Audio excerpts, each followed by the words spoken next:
This podcast is brought to you by Carvana. Car shopping shouldn't feel like preparing for a marathon of paperwork. That's why Carvana makes buying and financing your car easy. From start to finish, search thousands of vehicles with great prices. All online, all on your time. And when you're ready, your new car shows up right at your door. It doesn't get better than that. Buy your car the easy way. On Carvana. Delivery fees may apply.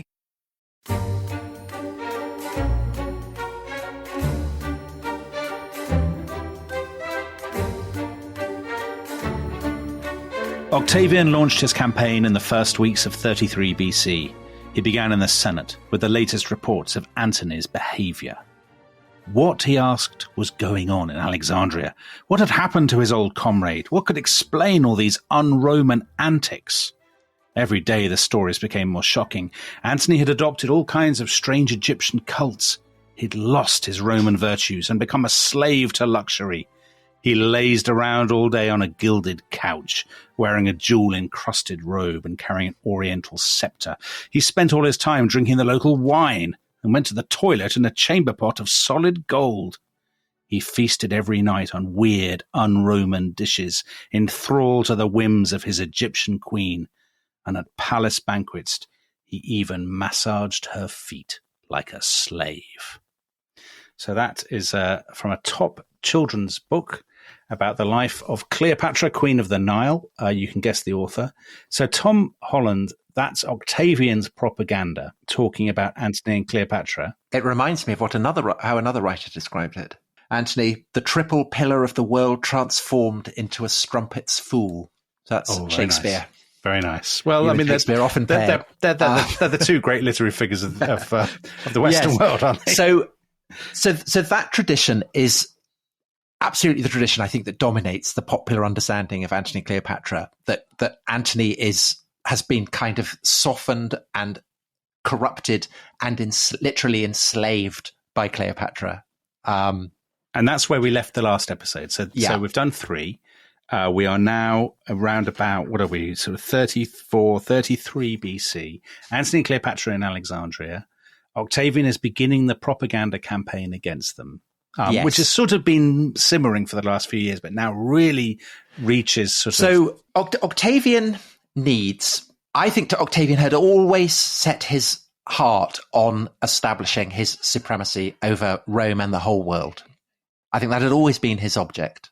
Mm-hmm. And I think he pursues it with a kind of chill ruthlessness. And he has a kind of penetrating and slightly cold political intelligence that enables him to recognize that Antony's strategy is a massive source of potential for him. Yeah.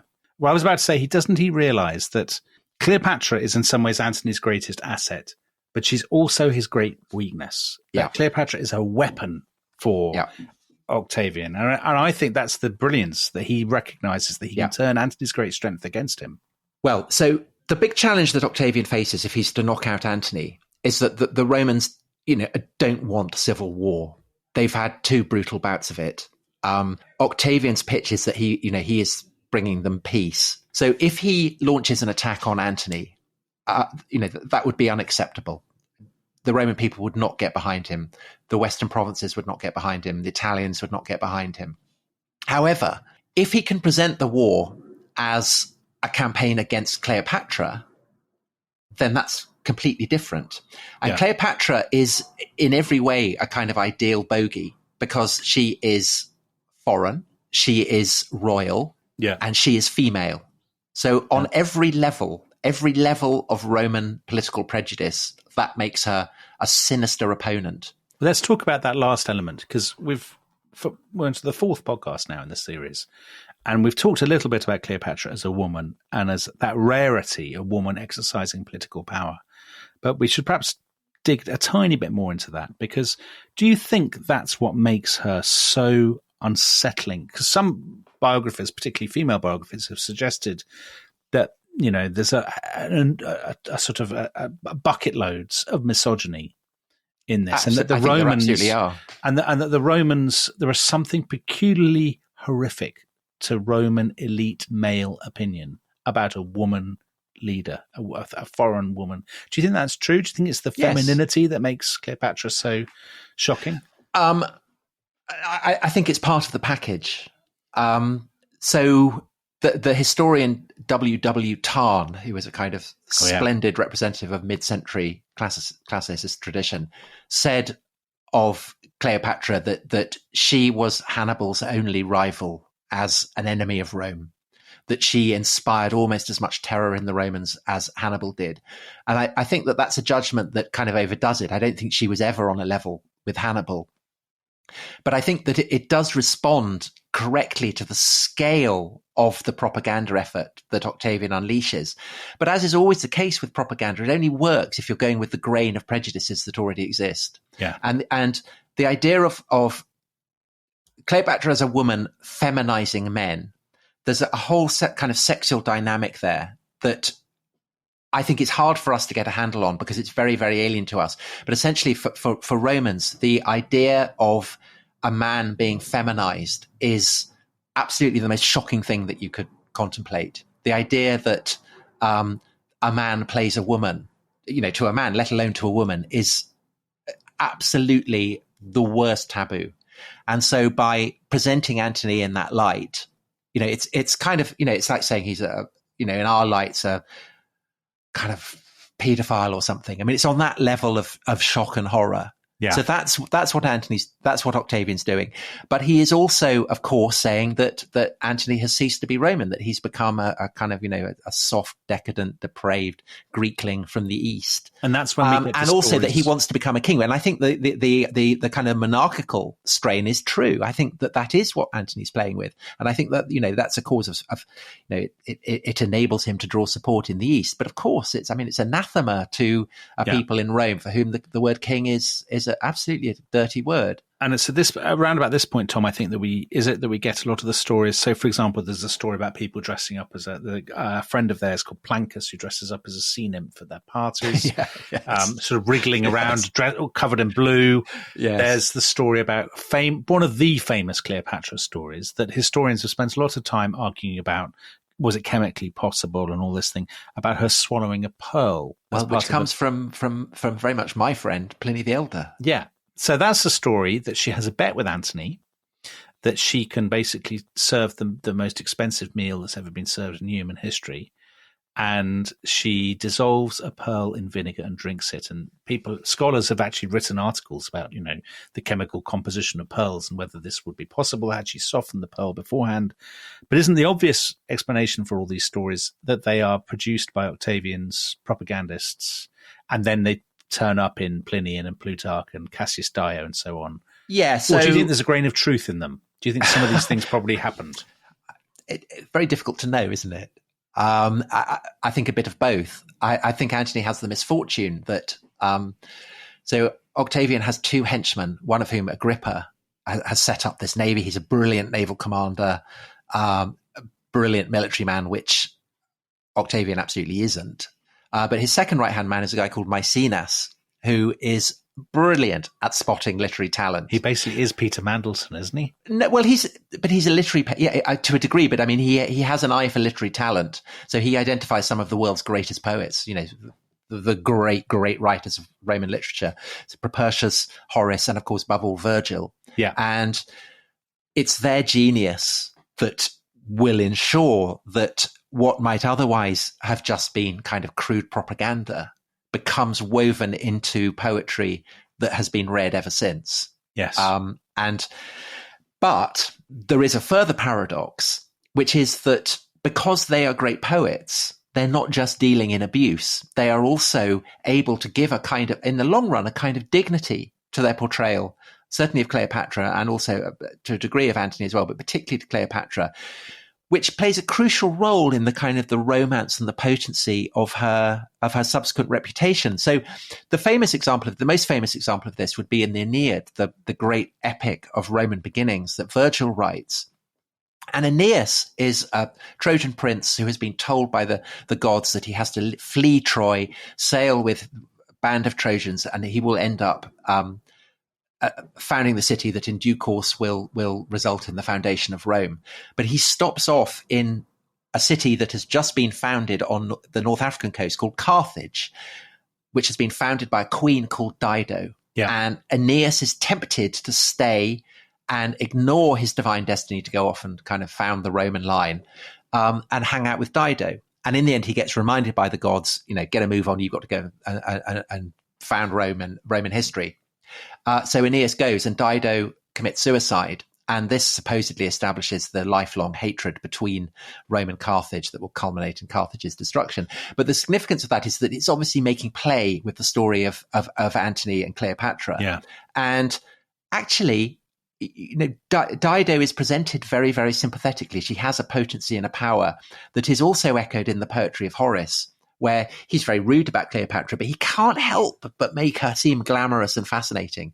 So I think that oddly, the vituperative quality of the propaganda that is aimed at Cleopatra, it certainly blackens her reputation. And it means that, all these kind of traditions of her as a sex-mad virago absolutely pass into the kind of cultural mainstream and have been recycled and recycled and recycled. But they have also ensured that she, her character as a remarkable woman, a remarkable leader, someone who could capture the heart of two of the greatest men in the world, that is also a part of the myth. So it's a kind of, it's a complicated legacy. Just one question, Tom, before we get back to the geopolitics, as it were, and the sort of the military narrative. How much do you think that portrait of Antony and Cleopatra, or indeed Dido and Aeneas, owes to things like Jason and Medea? Because, they would all have been familiar with that story, right? And that's the idea of the witch queen and the sort of gullible hero. That's really the Antony and Cleopatra story right there, isn't it?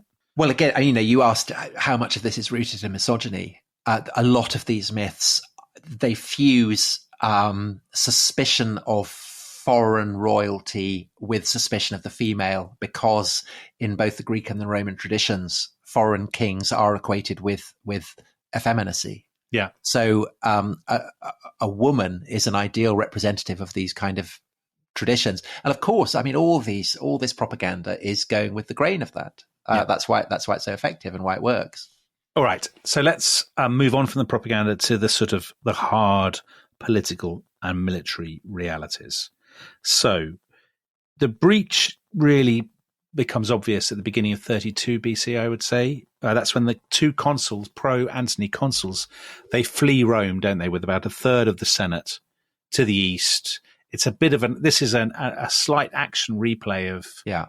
And one of them is Domitius Ahenobarbus, who in Shakespeare's play is Ahenobarbus. Who's the guy who has those wonderful lines. So Antony and Cleopatra have moved to Ephesus, and they receive the senators there. And it's pretty obvious at this point, isn't it? War hasn't been declared, but it's obvious that there's going to be a civil war. It won't be declared as a civil war, will it? That's the key thing. It will be declared as a war against Cleopatra. Antony and Cleopatra are in Ephesus. And at this point, some of Antony's friends say, even at this stage, I think you should send her back to Egypt. She's a problem, because even though she's providing a lot of the money and the fleet, Italy will never accept her. And actually, one of his friends, a man called Geminius, gets drunk and says, we'd be better off without her.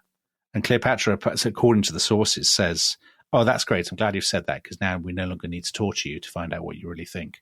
And Geminius then flees to Octavian. But that, whether or not that story is true, we don't know. But there's a sort of, there's a discipline and a focus on Octavian's side that there isn't on Antony's side. And that part of the reason for that, would you say, Tom, is that the Cleopatra is a destabilizing element to the other Roman captains and commanders who are... Yes. And so that's the problem that Antony faces, is that perforce, he hasn't really had a choice, because he's based in Alexandria, not in Rome, but he has to found his pitch for the world in alliance with Cleopatra. And of course that destabilizes his own side, and it enables Octavian to present himself as the defender of Rome against sinister foreign barbarian queens. Because the next thing Octavian does is the will. And now, so what's the story there? What's going on? Because that will seem slightly baffling to people who are not familiar with sort of the legal niceties of kind of Roman politics. Antony has deposited his will with the Vestal Virgins, who are the guardians of the hearthfire of Rome itself in the Forum, the kind of great central space in Rome. And, it's absolutely sacrosanct. No question of anyone being allowed to look at it. So Octavian goes and grabs it and reads it out to the Senate. And it's full of shocking details. So Antony acknowledges that Caesarion is Julius Caesar's heir again in the will, which is incendiary. Striking at Octavian. Obviously a blow at Octavian. He leaves property to Cleopatra, which is that not illegal under Roman law to leave property to a foreigner? And according to Octavian, because Octavian is the person who reads it out, right? So we don't know what he's... Yeah. Octavian could be making it all up, but Octavian says that Antony, perhaps most shockingly, wants to be buried after his death in Alexandria, not in Rome. I mean, do you think all that's true? Do you think Antony had he gone native, as it were? We don't know. We don't. My hunch would be no, but that it's untrue only to the degree that people would accept it was true. I'm just trying to figure that out. Yes, okay. It's probably heightened, but it's not so heightened that people weren't able to believe it, because people clearly did believe it. Yeah. And so it's after that Octavian stages this ceremony, which appears to be an old-fashioned ceremony, but he may have invented. Is that right? Yes. So, it kind of involves throwing a spear and all this kind of very self-conscious kind of antiquarian. It's a bit like Victorians inventing traditions, and passing them off as time-honoured. And so it identifies Octavian with the ancient, the martial traditions of Rome, where you declare war on a barbarian enemy and you hurl a spear, and priests do all kinds of stuff. And he does that. And also an absolute novelty. He gets communities across Italy and the West to swear kind of oath of loyalty to him as the commander of the Roman effort against this barbarian queen. So now we're into the war. War has basically been declared. Antony and Cleopatra are in the east. They're basically in Patras in Greece. Octavian is going to try and cross from Italy. And now, the baffling thing to me here is what Antony's strategy is, because Antony, it really matters to him that he has to keep the sea lanes to Alexandria open, because obviously that's the supplies of his fleet. He also wants to keep hold of Greece. But Octavian strikes east. Agrippa takes his fleet and kind of hoovers up some of the ports on the Peloponnese. Octavian crosses with his land army to Corfu and then to Epirus.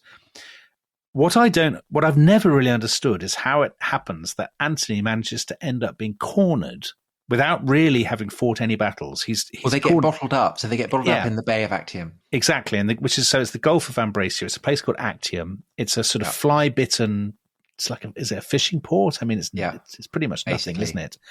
How is it that, what explains his passivity? Because he basically allows Octavian and Agrippa to blockade him in this big crescent-shaped bay. And, why doesn't he take the fight to the enemy? He wants to fight a land war. Octavian refuses to fight it. And because his ships are blockaded, the option is either to starve or to fight or to try and make a run for it with the ships, or to fight a sea battle. Yeah.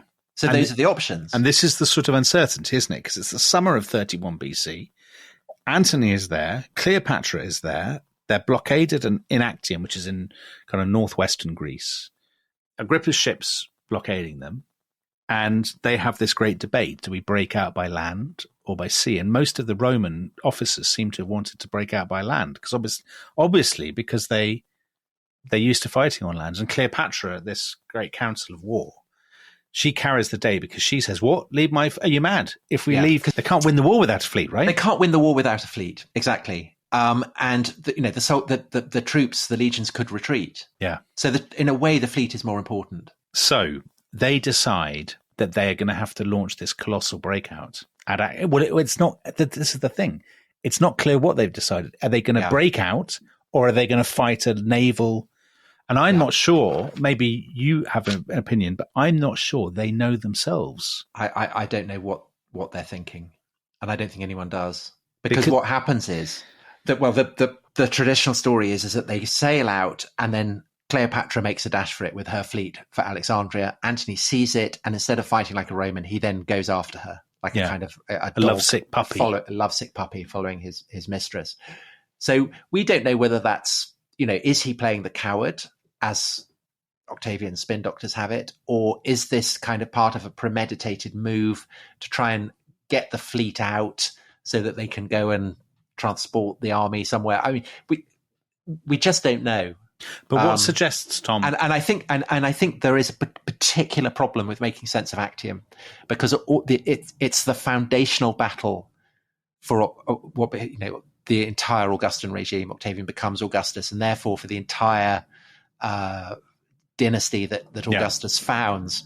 So he and his spin doctors pick it up, don't they? It's impossible to know, really. And I think part of what you're saying is I don't entirely understand what's going on, is that we don't, it's the accounts of it are not an account fundamentally of an explicable campaign.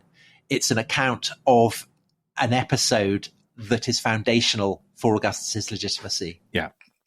So the sort of, just to explain it in very simple terms for listeners who are not familiar with it, Antony comes out with, according to the accounts, he comes out with about 200 ships, fights this sort of battle. Then Cleopatra comes behind, but instead of helping him, she keeps going out to the open sea. And Antony just, for no reason whatsoever, abandons the rest of his fleet and his army, who are all waiting on the beach, and he heads off after her. But the thing that's quite interesting, Tom, is that the sources say that, so they shoot off. They're through the blockade. She has loaded her treasure onto her flagship, so she's got all the cash with her, as well as her own ships. But the sources say that Antony, during the rest of the voyage, is sulking, sitting on his own and staring into... Or do you think that too is part of the propaganda? Of course it is. None of this is likely to be true. Oh, Tom, it's so... this is stuff that is being produced by someone who has won a crushing, overwhelming victory, and who is the master of the world, and has absolute... He is a master of this kind of stuff. And it's really, really difficult to strip away the paint of that and see what's actually going on with Antony and Cleopatra. So what we do know is they get to Alexandria. Well, they get to Alexandria. And they've gone to Alexandria because they seriously think that they can raise more money. It's a bit like Pompey going after Phasaelus. You go to Egypt because that's rich enough that there is scope for raising another fleet, raising more men, raising more troops. And that's what they're aiming to do. But Antony first goes to Libya, doesn't he? And he goes to try and rouse the garrison there. And with his classic lack of kind of political acuity, he doesn't realize that they'll already have thrown in their lot with Octavian. I think he's been the ruler of the world for so long that it's difficult for him to face up to the full implications of his fall from grace. Yeah. So then he goes back to Egypt. Egypt. Should we take a break there? We shall take a break. When we come come back, I have a poem, another poem from Cavafy, one of his most famous poems. I think, Tom, poems. a lot of people are listening to these podcasts just on the off chance that you'll read a poem. Get a bit more poetry. And then we'll get to the climax of the story. Denouement. Okay, see you in a minute. This episode is brought to you by Rocket Money. Tom, we often talk about how to organise our finances. I'm very conscious that I'm paying for a lot of mad subscriptions. And there's one thing that we've talked about often on this show. It's the thing that we probably hate more than any other, and it's a hidden fee. I would love to get my finances under control. There are all these things piling up on our bank statements, and I think I need to fix this problem. I need to sort this out and to stop this. I mean, my finances are so chaotic that I need this app. So I'll tell you what it is. It's called Rocket Money. It's a personal finance app that helps find and cancel your unwanted subscriptions. It monitors your spending, and it helps to lower your bills so that you can grow your savings. With Rocket Money, you can track all of your subscriptions, and you can easily cancel within the app with just a few taps, saving you time, avoiding charges. And you can also set budgets and goals and get personalized insights and regular reports to track how you're doing. They will even send you real-time alerts for large transactions, upcoming bills, refunds, and even low balances. So let Rocket Money help you reach your financial goals faster. Join at rocketmoney.com/ishistory. That's rocketmoney.com/ishistory. rocketmoney.com/ishistory. Hello, everyone, and we have some unbelievably exciting news for you all. Tom, if anything, you are underselling it, because this is truly spectacular. On the 4th and 5th of July this year, we are going to be hosting the inaugural Rest is History Festival at, of all places, Hampton Court Palace. And crucially, this is just for the people who mean most to us, That is the members of the Rest is History Club. Tom, am I right? You are so right, Dominic. So if you want to access tickets for the festival, then you will need to become a member of the Rest is History Club, which is so easy to do. All you have to do is go to therestishistory.com, and it's a matter of seconds. Okay, so remember, by becoming a member of the Rest is History Club, you will be able to enter that much prized ballot for tickets to this thrilling festival. But of course, on top of that, you'll get all our episodes ad-free. You will get early access to our epic series. You will get weekly bonus episodes. You will get access to our exciting new exclusive mini-series. Most of all, you'll get an entree to our much-loved chat community and many more such exciting benefits. So if you want guaranteed access to 2 tickets, you can join the very top tier of the club and become an Athelstan. You will also get the exclusive opportunity to upgrade to a VIP ticket, which includes a range of special perks, including, and this is so exciting, unlimited food and unlimited drink.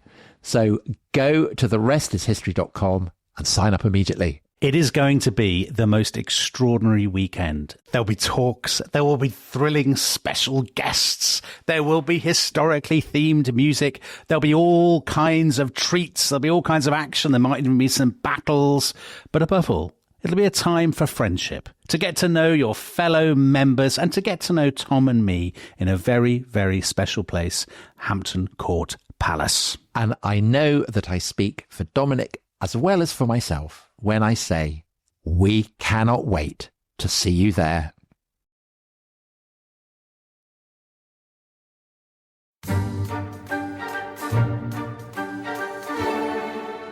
Hello, welcome back to what is the last part of our 4-part epic history. I actually feel sad, Tom. Yeah. Well, so there is a sense of departure, of farewell. And this, it's a story that appears in Plutarch. It's said that one night Antony is there and people hear the sound of beautiful music. And this inspired one of the most famous poems that Cavafy, the great Alexandrian poet, wrote. It's called The God Forsakes Antony. Suddenly at midnight, when an invisible troop is heard passing with exquisite players with voices, do not lament your luck, now utterly exhausted, your acts that failed, your life's projects, all ended in delusion. Like a man who's all along been ready, like a man made bold by it, say your last farewell to her, to Alexandria, who is leaving. First, foremost, do not fool yourself and say it was a dream, or that your ears were tricked. Do not stoop to such vacant hopes. Like a man who's all along been ready, like a man made bold by it, in a way fitting the dignity that made you worthy of such a city, approach the window steadily, and listen, moved but not needy, and disgruntled like a coward. Listen, taking your final pleasure to the sounds, to that mystic troop's rare playing, and say your last farewell to her, to that Alexandria you are losing.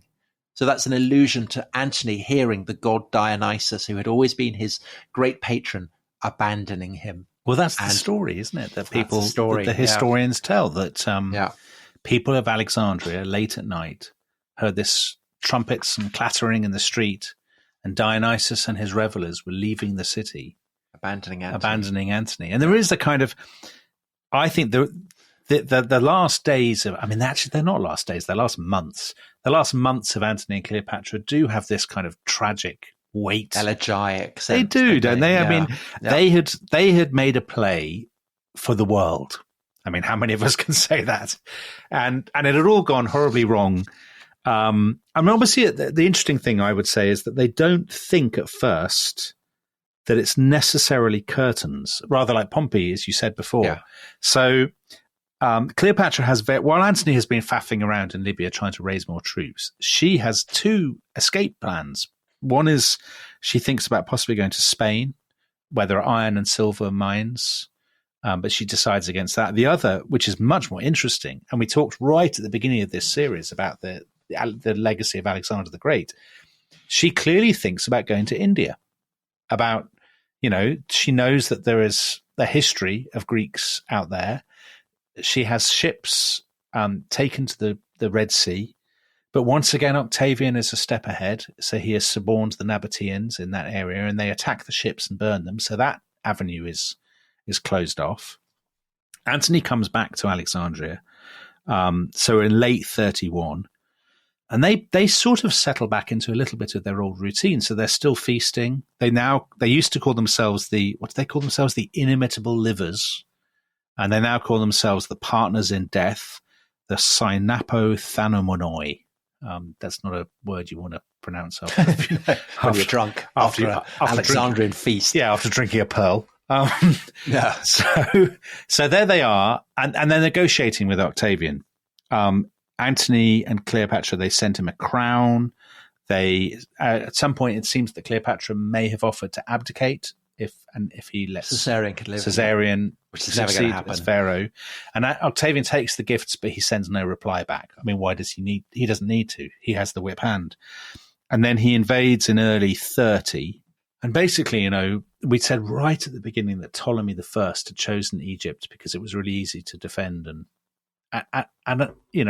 Octavian just kind of blows all that away because he just comes and defeats all resistance, and by the end of July, he's camped outside Alexandria, and it's absolutely clear the game is up. And Antony, so again, I mean, you said before that how much of the propaganda and stuff can you believe? But the accounts, like Plutarch, they show Antony in quite a noble light at the end, don't they? Yeah. He's desperate. He's absolutely desperate to have this kind of last stand. Yeah. And there's this almost heartbreaking scene where he goes out with his army. He has his fleet out as well. And he thinks he's going to make this sort of Tolkien-esque heroic charge.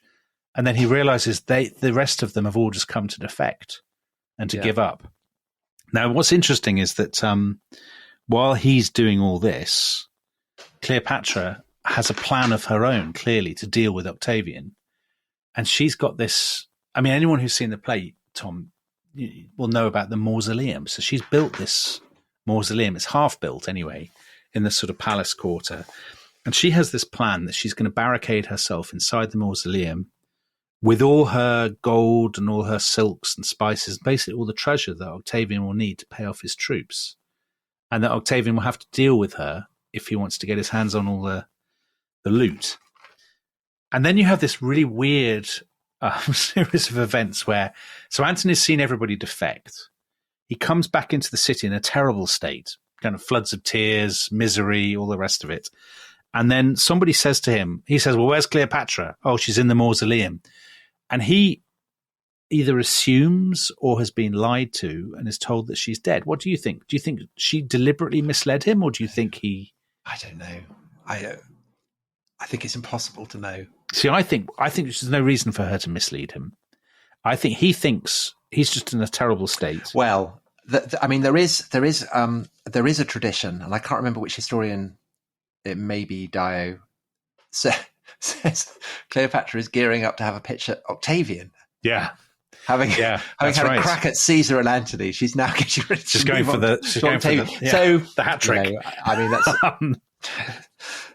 again impossible to know whether that's true. But anyway, according to the accounts, Antony, when he hears that he thinks she's dead, he says to his slave, who's called Eros, "Will you, please kill me?"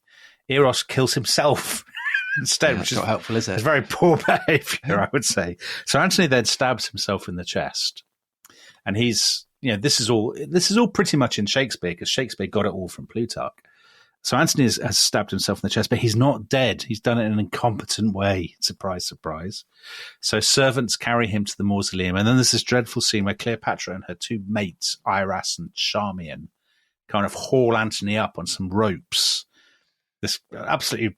I mean, if this actually happened, it must have been an absolutely appalling scene. This dying Antony, blood pouring everywhere. These women dragging him up on the ropes. They pull him up into the mausoleum, and then he dies, and that's the end of him.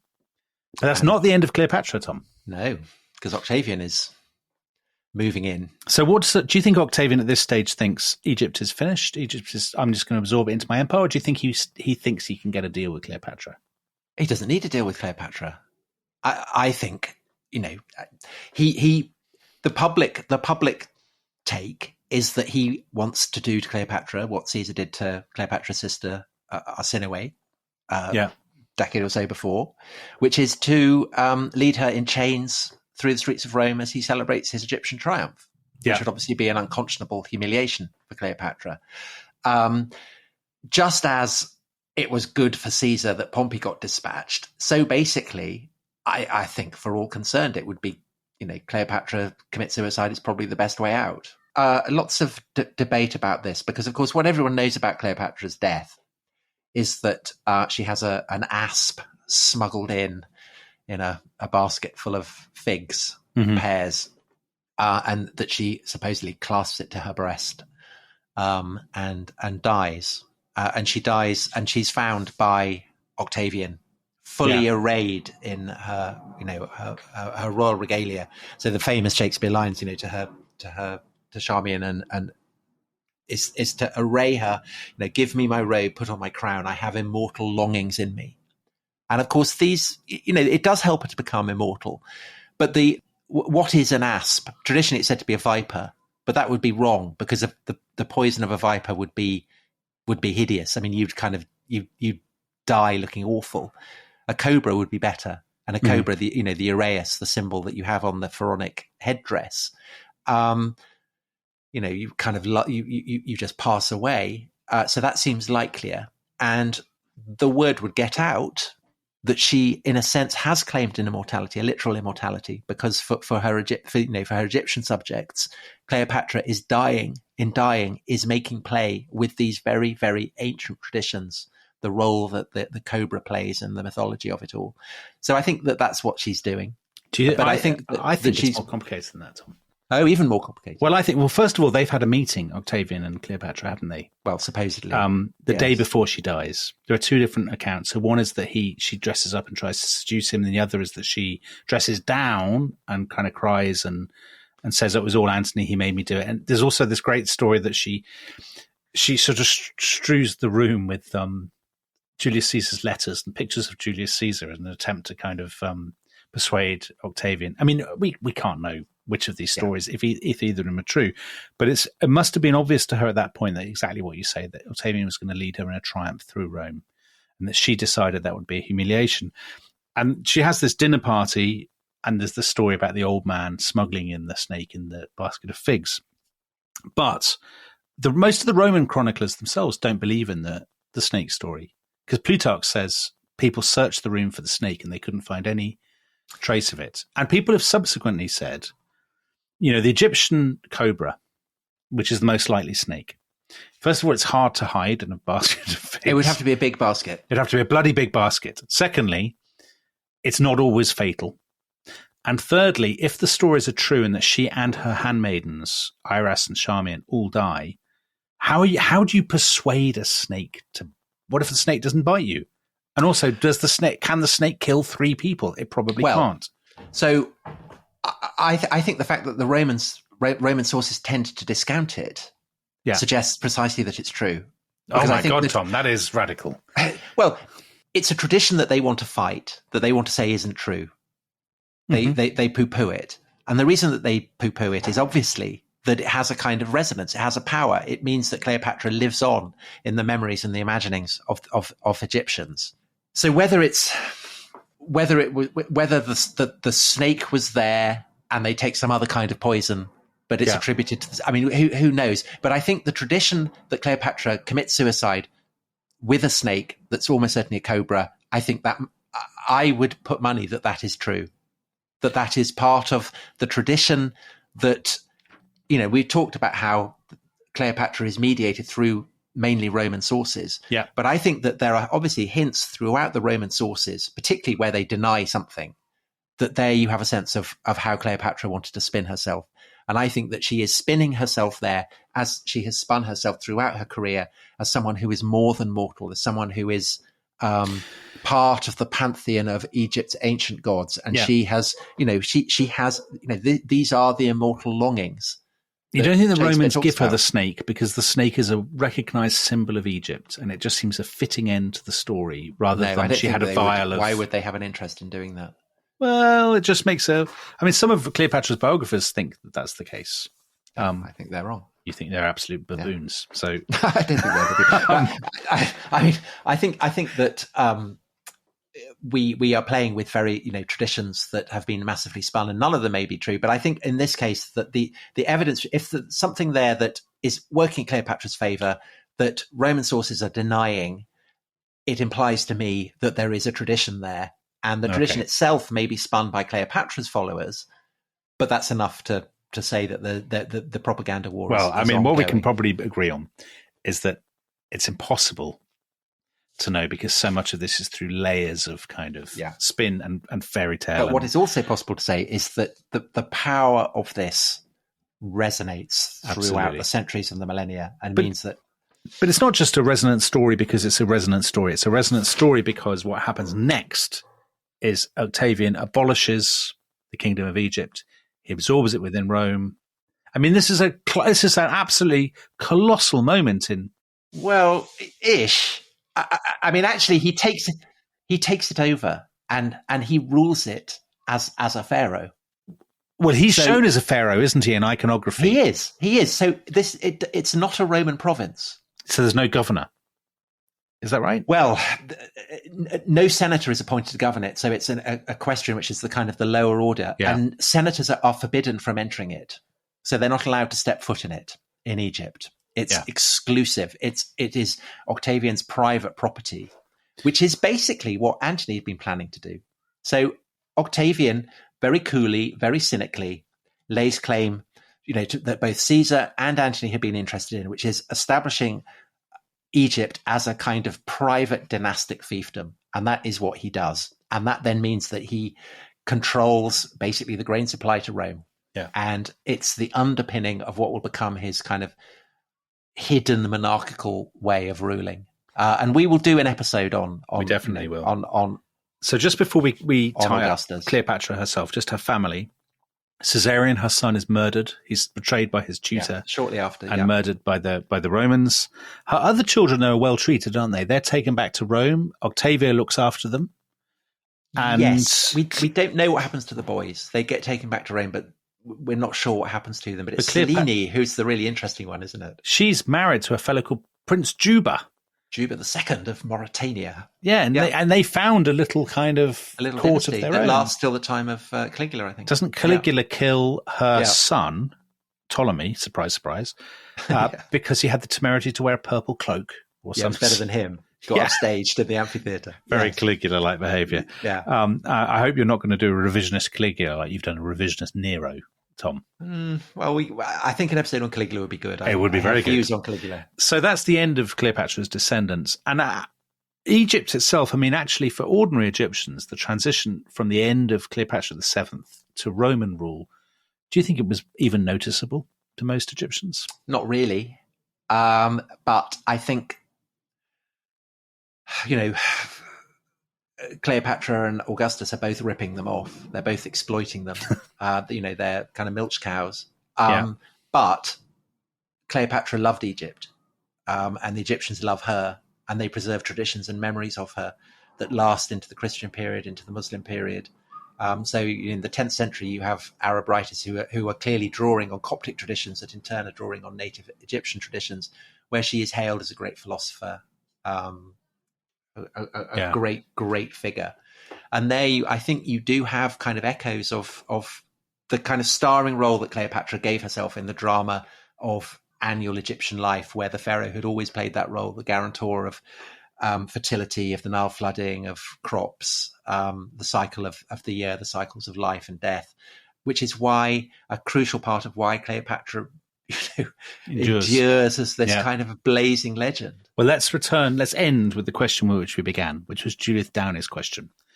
She says, I bought Dominic's book on Cleopatra for my granddaughters, and before I give it to them, can you tell me if Cleopatra was a role model for girls? So Cleopatra, a role model, Tom? Or where does Cleopatra stand in your estimation? I think she's a role model for girls in the way that Alexander would be a role model for boys. A splendid role model. Encourage all kinds of behaviour that perhaps wouldn't necessarily be encouraged. But I think she is one of the most remarkable figures in ancient history. In world history, surely. And I think that her story richly merits the kind of aura of legend and fascination that it's always had. It is an extraordinary story, and I think that she was an extraordinary figure. Splendid. Well, I can't improve on that verdict. I think she absolutely was an extraordinary figure. Probably the greatest example in history of a woman in a male-dominated world, sort of struggling to keep afloat. And actually, as you said right at the beginning, she does pretty well. She does. She rules. Egypt was literally a breadbasket. In both senses, it was very rich, but it was also absolutely on its uppers. And what Cleopatra achieves is astonishing. So, and a brilliant story. An amazing story, not just for adults, but for children as well. And I think it's wonderful, Dominic, that you've written this. Well, we should book about her. And for further reading, we always like to give a bit of further reading. There is Tom Holland's 2 books. Tom Holland's Rubicon. For those of you who are older than 12 or 13, and for those of you who people who are younger than 13, you know what to buy. I don't need to sell it. So we will see you next time for more Rest is History fun. And well, bye. Dominic, we could just last thing is that forthcoming episode will be our version of Love Island, featuring a range of historical hotties, babes and hunks, and it's possible, I suppose, that Cleopatra may feature in that. So she may be back. All right, we will see you for Love Island. Goodbye. All right, bye-bye.